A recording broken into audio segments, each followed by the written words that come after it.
Hello అందరికీ welcome to UGNK cakes happy place for cakeaholics. ఎలా ఉన్నారండి? అందరూ బాగున్నారా? నేనైతే చాలా బాగున్నాను. ఈరోజు మీరు చూస్తుంది క్రీమ్ చీజ్ అండి. క్రీమ్ చీజ్ ఏం లేదు, ఇంట్లో నేను పన్నీర్ ప్రిపేర్ చేసుకుని అందులోకి కొద్దిగా మన కండెన్స్డ్ మిల్క్ ఉంటుంది కదా, అది యాడ్ చేసుకున్నాను. యాడ్ చేసుకొని మిక్సీ వేసానండి. కొద్దిగా పన్నీర్ విరిగిన పాలే వేసి, సో అలా చేస్తే క్రీమ్ చీజ్ రెడీ అవుతుంది. అలా రెడీ అయిన క్రీమ్ చీజ్ని మనం విప్ క్రీమ్లో మిక్స్ చేయాలన్నమాట. అప్పుడు మనకు క్రీమ్ చీజ్ ఇంట్లోనే రెడీ అయిపోతుంది. ఓకేనా? ఇప్పుడు అలా చేసుకున్న దాన్ని రెడ్ వెల్వెట్ కేక్ చేయడానికి యూస్ చేస్తున్నానండి. సో ఇదిగోండి, వైట్ చాకో చిప్స్ యాడ్ చేస్తాను లేయరింగ్లో. చాలా అంటే చాలా బాగుంటుంది టేస్ట్, మీరు కూడా ట్రై చేయండి. సో ఇక్కడ బోర్డ్కి నేను కొద్దిగా విప్పింగ్ క్రీమ్ అప్లై చేసుకుని మన కట్ చేసుకున్న లేయర్ది కింద ప్లేస్ చేశానండి. బాటంలోని ప్లేస్ చేశాను. ఇది వచ్చేసి షుగర్ వాటర్ ఏం కాదు, నార్మల్ వాటర్ అండి. నార్మల్ వాటర్ సోకింగ్కి నేను యూస్ చేస్తాను.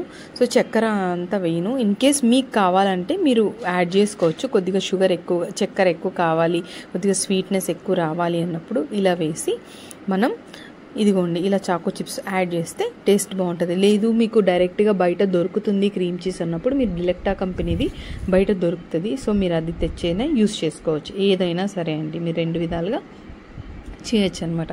కానీ నేను ఉన్న దగ్గర మీకు తెలిసిందే కదా, ఏమి దొరకవు. సో నేను ఇలాగే చేస్తానన్నమాట. ఇంట్లో ఎప్పుడు ఆర్డర్ వస్తే అప్పుడు ఫ్రెష్గా ప్రిపేర్ చేసుకుంటాను. టేస్ట్ ఏదైనా ఫ్రెష్ది చాలా అంటే చాలా బాగుంటుందండి. సో ఇక్కడ మీరు చూస్తే నేను అదే చేస్తాను. ఇక్కడ టాప్ లేయర్ పెడుతున్నాను, థర్డ్ అని చూపిస్తున్నాను. సేమ్ ఇదే ప్రాసెసే అంతటికీ రిపీట్ చేయాలండి.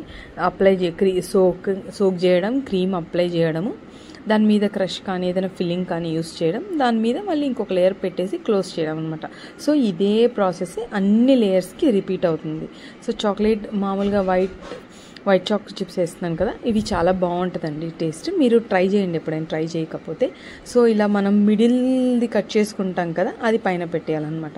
మనకు రెడ్ వెల్వెట్ క్రమ్స్ కావాలి అంటే మాత్రం మనం కొద్దిగా టాప్ లేయర్ కట్ చేసుకొని దాంట్లో కొద్దిగా కార్న్ఫ్లోర్ యాడ్ చేసుకొని మిక్సీ వేసేసామంటే మనకు రెడ్ వెల్వెట్ క్రమ్స్ రెడీ అయిపోతాయండి.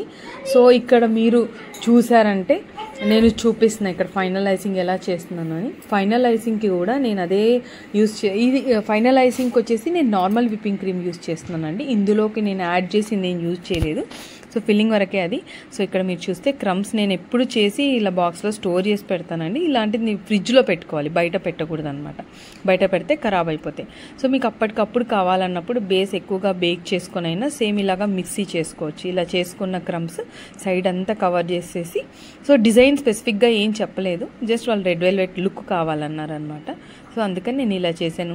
సో ఇక్కడ మీరు హార్ట్స్ చూస్తే పైన నేను స్పాంజ్ కొద్దిగా ఎక్కువగానే బేక్ చేసుకొని దాన్ని నేను కొద్దిగా కేక్ డో లాగా ప్రిపేర్ చేసుకుని రోల్ చేసుకొని హార్ట్స్ కట్ చేశానండి. సో ఇలా కట్ చేసినవన్నీ ఇలా ఒకదాని తర్వాత ఒకటి ప్లేస్ చేసేసి గోల్డెన్ బాల్స్ వేసి లుక్ ఫినిష్ చేసేసాను అనమాట. సో ఈ రోజుకి ఇదే అండి. ఈ కేక్ లుక్ మీకు ఎలా అనిపించిందో కామెంట్ చేయండి. ఇలాంటి మరిన్ని వీడియోస్ కోసం please like, share and subscribe. Final pics లాస్ట్లో ఉన్నాయి అండ్ రిమైనింగ్ వీడియోస్ లింక్స్ నేను డిస్క్రిప్షన్లో ఇస్తాను. క్రీమ్ ఎలా విప్ చేయాలి, స్పాంజ్ ఎలా చేయాలి అనేది మీరు అక్కడ చూడొచ్చు. ఉంటాను.